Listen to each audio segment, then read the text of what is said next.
The tipping point: why Mayor Seth Fleetwood's tenure is a letdown for Bellingham. Hello, Bellingham. Let's get down to brass tacks. We're at a tipping point. Our beloved city is grappling with critical issues, and unfortunately, Mayor Seth Fleetwood just isn't up to the task. This isn't about politics or party lines, it's about leadership, plain and simple.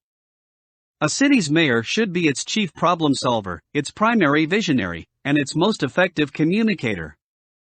Fleetwood, unfortunately, falls short in each of these categories.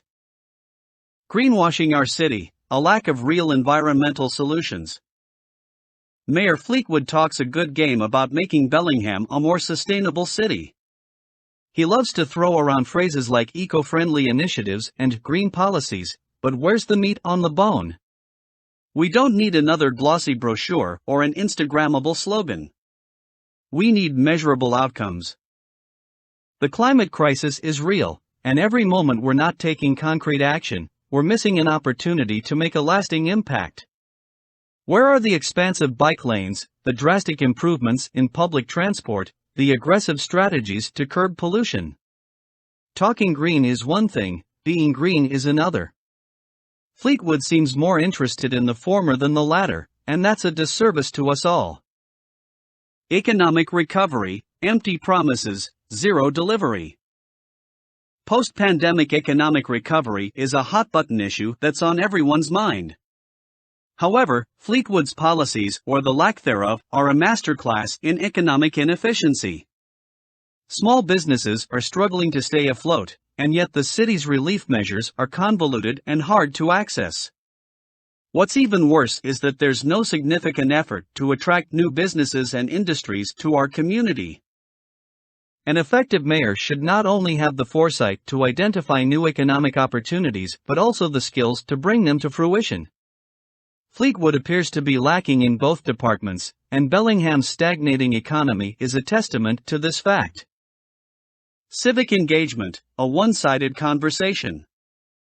Civic engagement isn't a buzzword, it's the cornerstone of democracy.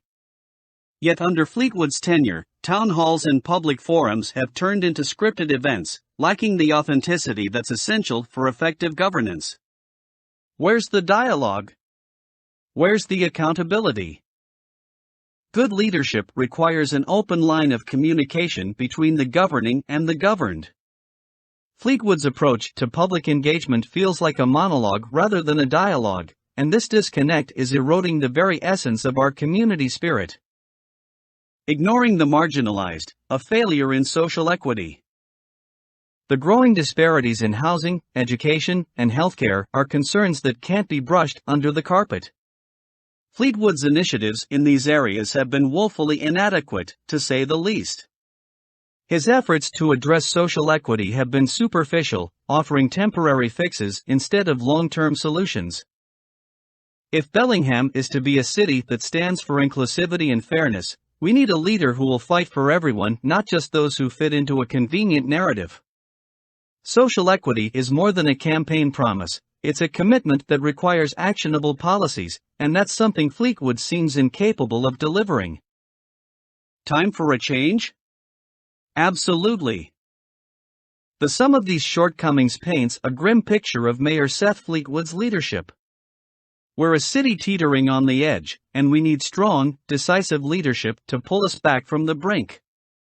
Fleetwood's performance thus far has been less than inspiring, and if we're honest, we can't afford to continue down this path. Change isn't just necessary, it's vital. We have to demand more from our elected officials, starting with the person who occupies the highest office in our city. Let's make our voices heard, Bellingham. The future of our city depends on it, and we owe it to ourselves and the generations to come to demand leadership that's up to the challenges we face. Seth Fleetwood, unfortunately, isn't that leader.